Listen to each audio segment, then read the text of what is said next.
Hey guys, it's currently 5 a.m. Sobrang aga natin guys kasi babiyahe tayo papuntang Cebu via Tabuelan. It's now October 11 guys and noong September 30 nga ay nagkaroon ng earthquake doon sa kanila ni MM.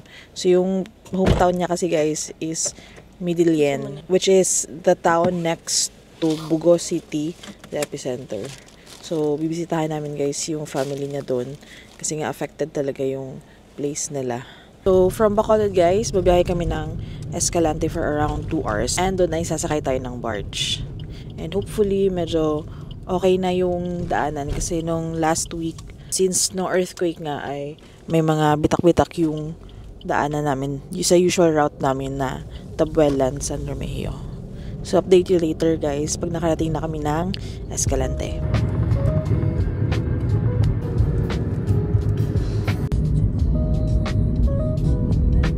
Puto Manapla.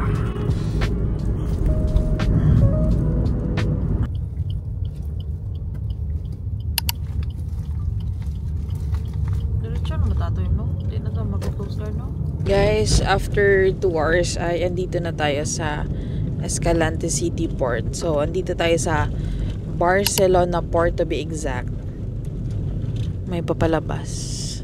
Meaning, may bagong dating na barge.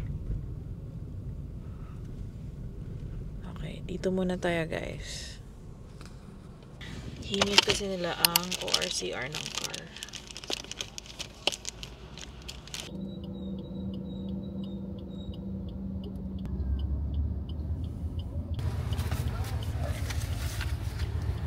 Guys, binigyan na tayo ng number. Ito. So, pupunta naman tayo dun sa may parking area nila. And magbabayad tayo ng terminal fee. Pinapark muna tayo dito guys kasi wala pa daw loading. Pero bababa ako kasi magbabayad ng terminal fee. So, ito yung mga kasabay natin guys, mga tracking papuntang Cebu guys. So just discovered oh no,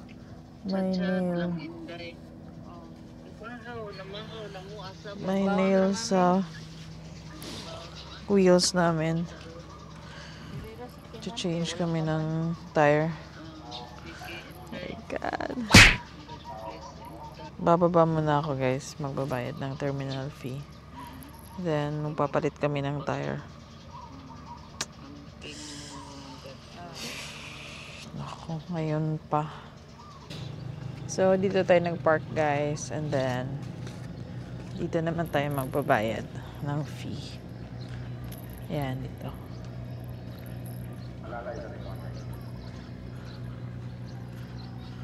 Okay. Hello.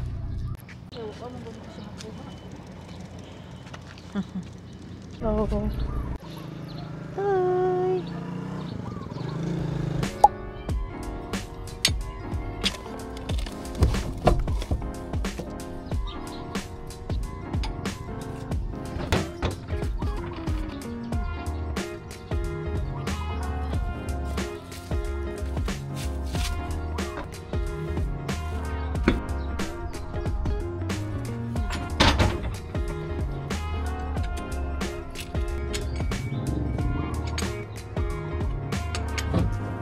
Guys, kinaya.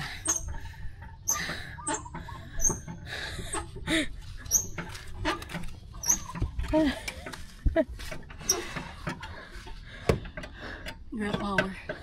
So, we're just waiting guys for our number to be called. Hindi pa kami nakapagbayad ng fee kasi later na daw pag natawag na yung number namin. So, may numbering system naman sila dito. So, nagbaon na kami guys ng chicken adobo for breakfast. Kain muna kami. Kain tayo guys. Ito yung breakfast namin. Chicken adobo. Hintay lang kami na tatawagin yung number namin para magbayad ng terminal fee. Tsaka, ano na bayaran? Terminal fee ra. hindi namin kasama yung mga fur baby namin guys kasi 3 days lang din, 3 days lang kami doon, tsaka hindi pa kasi kami matutulog sa bahay namin. So sa labas kami matutulog kasi ongoing pa din yung aftershocks doon. So hindi safe, tsaka kawawa din sila kasi hindi yung sanay sa gano'n na situation. Yun guys, kakagaling ko lang dun sa baba and we're given a number. Papakita to later pag sasakay na. Binayaran namin guys is 154 pesos. 139 for the 4 wheels, tapos terminal fee na 15 pesos. 2 hours na kami nag-aantay dito kasi dumating kami kanina mga 7 AM. Medyo matagal-tagal yung antayan ngayon. Tapos may hinihintay daw na series and may mga kasabay din kami na magdadala ng relief goods to Bugo. Kasabay ko kanina. Pababa na kami guys. Pwede na daw bumaba yung mga nakabayad na. So ito yung ibang mga tracking. Papuntang Cebu din. Ito guys.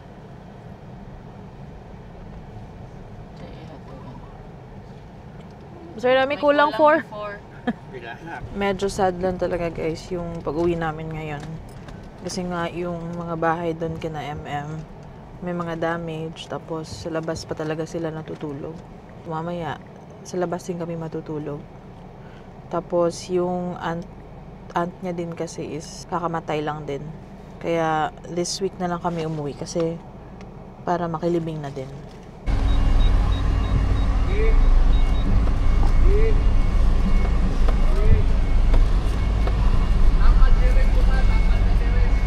Series.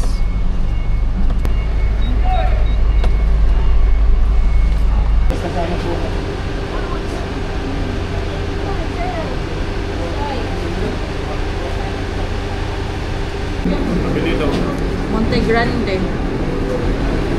Monte Grande.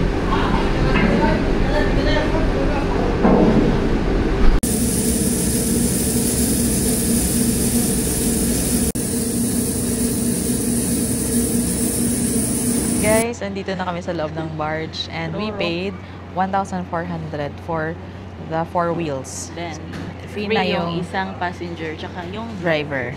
So, pag dalawa lang kayo, yung sasakyan lang yung babayaran nyo. Pag regular naman na fare is 130. Tapos, eto. Dito kami sa aircon. Usually guys, pag umuwi kami, nasa labas lang kami kasi bawal yung mga fur baby sa loob ng air-conditioned cabin. Pero, wala kasi yung mga fur babies. Naiwan sila. Mga 2 hours. Hopefully guys, makaabot na tayo ng Tabuelan, Cebu. Guys, matutulog muna kami. Date namin kayo after 2 hours. Pagdating namin dun sa Tabuelan, Cebu. Guys, it's now 11:30 and we are almost there. You can already see Tabuelan. Mga 30 minutes na lang siguro guys. And we decided na sa car na lang tumambay para makahiga konti si MM. Kasi masakit yung metal kasi yung chairs nila. Masakit sa likod. Hindi tita friendly. Fairness, hindi kami puno ngayon guys. Then ito, may mga kasama kami from government. Maghahatid ng mga donations.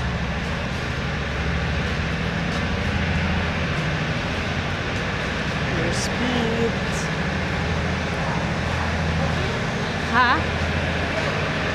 Guys, it's 12:30 and we are finally here at Tabuelan Port.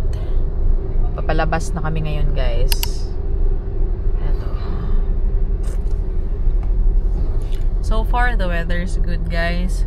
Hopefully, Yung usual kasi guys, mga 1 hour lang from Tabuelan to Midilien sa kanila. At I'm not sure if kaya ng 1 hour kasi nga yun may mga sira-sira pang daan. Hopefully hindi din kami matagalan kasi gutom na. Lunch time na. Doon na kami magla-lunch sa kanila.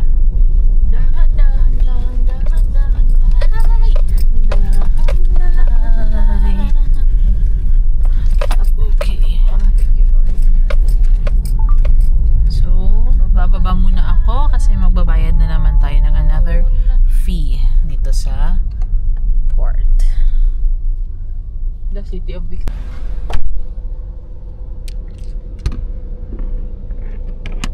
Guys, nasa Tabuelan na kami and papunta na kami ngayon ng Midilien. So, madadaanan namin yung town ng San Remigio. So, kanina guys, nagbayad lang ako ng another fee, 200 pesos for the 4 wheels.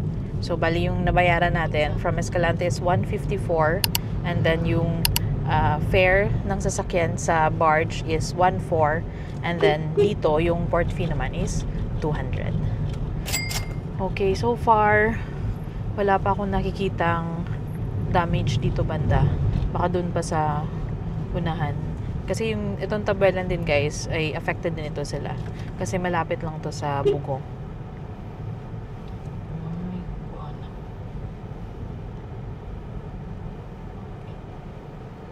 Okay.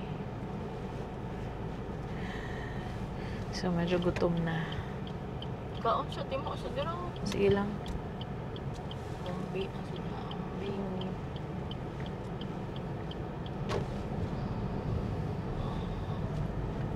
And hopefully wala nang traffic. Kasi last week sobrang traffic daw dito tsaka dun sa kabila sa Logo. Kasi marami yung gustong tumulong dito sa north. Okay. This is it. Yeah. Oh. Right. Oo.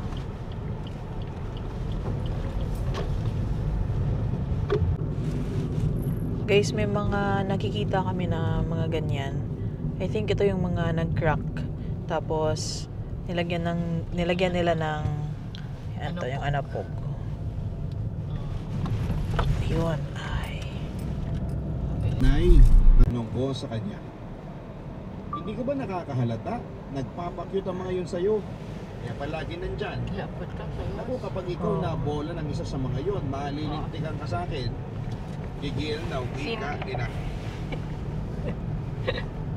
Cindy 5. Si Cindy. So, ito yung sitwasyon guys. Yung iba, tent na lang talaga kasi nga hindi pa sila mas safe sa labas kaysa sa loob ng bahay. And then, baka may mga damage din. So, may makikita tayo mga naka-tent din. Trapal tsaka tent. Yun din yung maaabutan namin dun kina MM.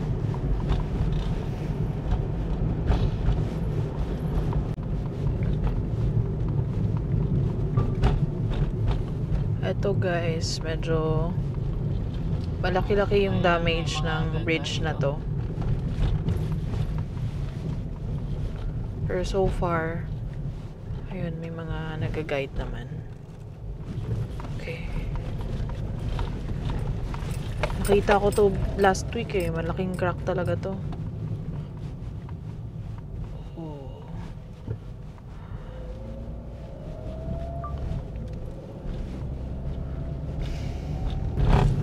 Ito may landslide.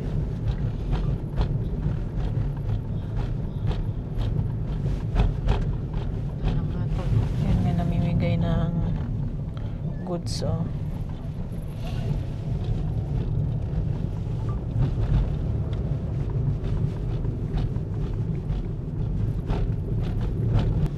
Mas marami na kami nakikita na mga nakatent at nakatrapal. So, kasi siguro mas marami yung mga na-damage talaga dito ng mga bahay.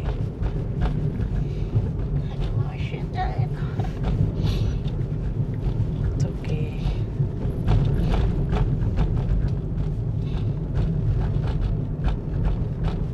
Grabe guys, what less than a minute earthquake can do. I mean, kakauwi namin nung July lang dito. Tapos ngayon, ito yung maaabutan mo. Grabe ni kipak nila. Gani. Ito, madami yung napog na nilagay.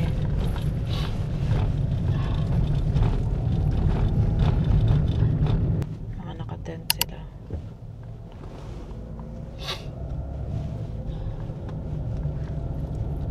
And I think as of hanggang ngayon guys, kanina daw madaling araw, may aftershock na naman na feel yung parents ni MM.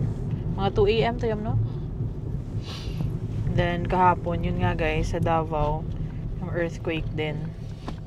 Malakas din yun sa Davao Oriental.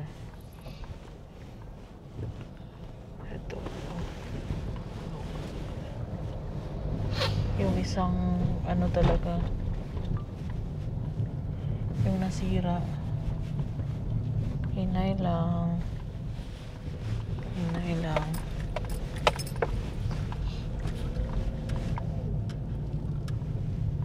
And may mga bata din talaga na nanghihingi pa din ng tulong. Especially water at food guys. So far, unti-unti namang inaayos. Pero, tingnan nyo guys. Ang poste. Talagang yung isang chunk ng road dito talaga oh.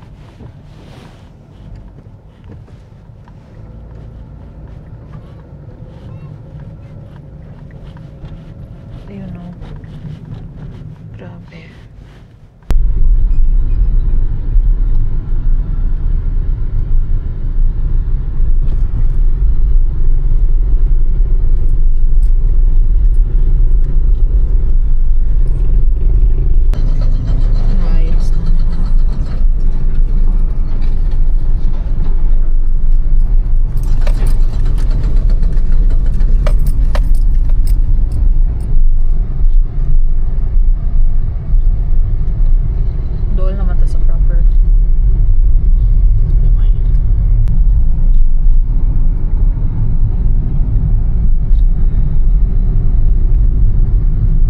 Maraming bridge talaga dito guys yung nasira.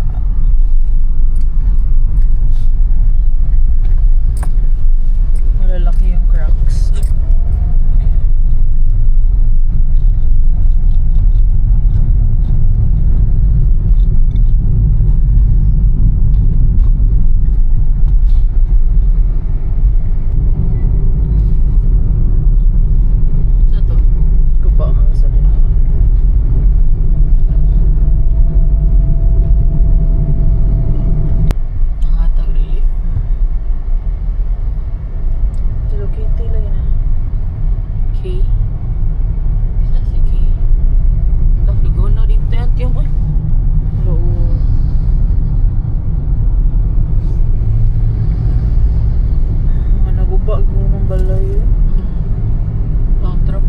Guys, andito na tayo sa proper ng Sunrun. So yun, makikita na yung mga damage din dito.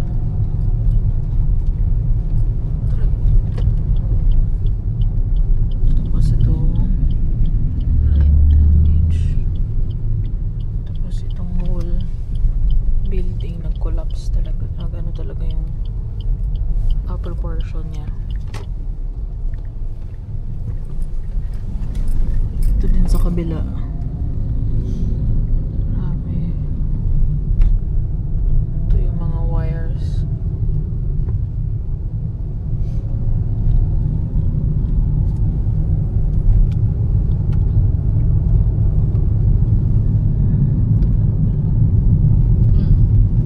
Ito yung ano guys, yung gym sports complex na nag-collapse.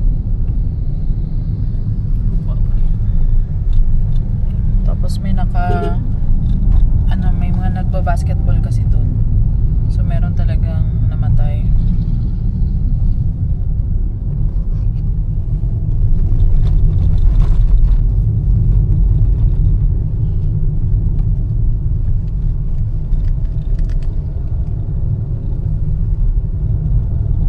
Pero may gani kayo mara na balik-balik man din yung naanan sila yung operate. naman sila.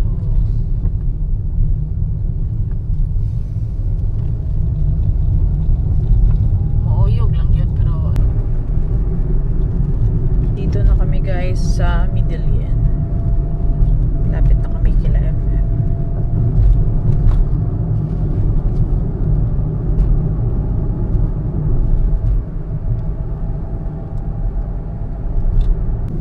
Guys, nandito na kami kila MM. Dito ko muna i-end yung